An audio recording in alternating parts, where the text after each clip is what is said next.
राष्ट्रीय अपराध record bureau अर्थात एनसीआरबी के अनुसार भारत में बलात्कार के 74% और दहेज के 80% मुकदमे झूठे पाए जाते हैं। इसका अर्थ हुआ कि बलात्कार और दहेज से जुड़े नियम कानूनों का बड़े स्तर पर दुरुपयोग हो रहा है। इनके कारण बड़ी संख्या में निर्दोष लोगों को जीवन भर कोर्ट कचहरी के चक्कर काटने पड़ते हैं और कई को तो जेल भी जाना पड़ता है। इस अन्याय को समाप्त करने के बजाय इन दिनों देश में मैरिटल रेप यानी वैवाहिक बलात्कार पर बहस चल रही है। वैवाहिक बलात्कार का मतलब ये कि कोई महिला अपने पति पर भी बलात्कार का आरोप लगा सकती है। वो थाने जाकर ये शिकायत दर्ज करा सकती है कि पति ने उसकी इच्छा के विरुद्ध शारीरिक संबंध बनाया। भारत में अभी इस बारे में कोई कानून नहीं है, लेकिन दिल्ली उच्च न्यायालय ने कहा है कि वैवाहिक बलात्कार की शिकायतों पर पति को सजा का प्रावधान होना चाहिए, वही सजा जो किसी बलात्कारी को मिलती है। सुनवाई करने वाले जस्टिस राजीव शकधर ने तो पत्नी और वेश्या की तुलना तक कर डाली है। हो सकता है कि कुछ मामलों में महिलाओं के साथ इस तरह की जोर जबरदस्ती होती हो, लेकिन उनके लिए पर्याप्त कानून पहले से मौजूद हैं। घरेलू हिंसा से लेकर अप्राकृतिक यौन संबंधों तक की शिकायत पर कड़ी कार्रवाई का प्रावधान है।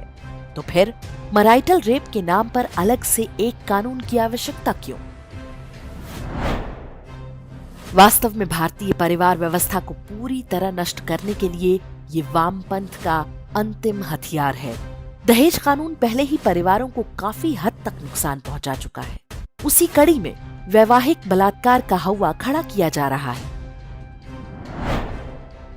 फेमिनिज्म यानी नारीवाद के नाम पर सबसे पहले इसकी शुरुआत अमेरिका और पश्चिमी देशों में हुई, लेकिन उन देशों में विवाह और परिवार व्यवस्था का वो रूप नहीं है जो भारत में है।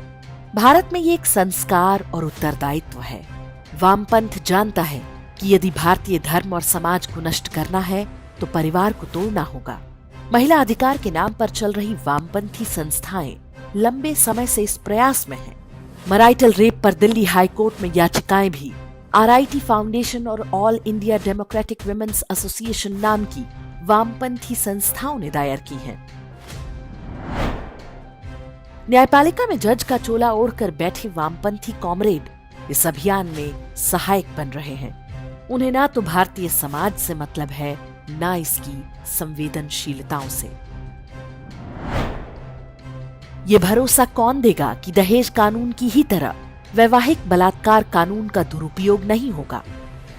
पतियों को पत्नी के मायके वालों, पुलिस वालों और वकीलों के ब्लैकमेल से कौन बचाएगा? ये कैसे पता चलेगा कि शारीरिक संबंध में पत्नी की सहमति थी या नहीं? क्या हर बार पति और पत्नी के बीच में स्टैम्प पेपर पर एग्रीमेंट साइन हुआ करेगा? अच्छी बात है कि शारीरिक संबंध के लिए पत्नी की सहमति होनी चाहिए, लेकिन क्या पति की भी सहमति नहीं होनी चाहिए? यदि पति शारीरिक संबंध बनाना नहीं चाहता हो तो क्या ये उसके साथ बलात्कार माना जाएगा?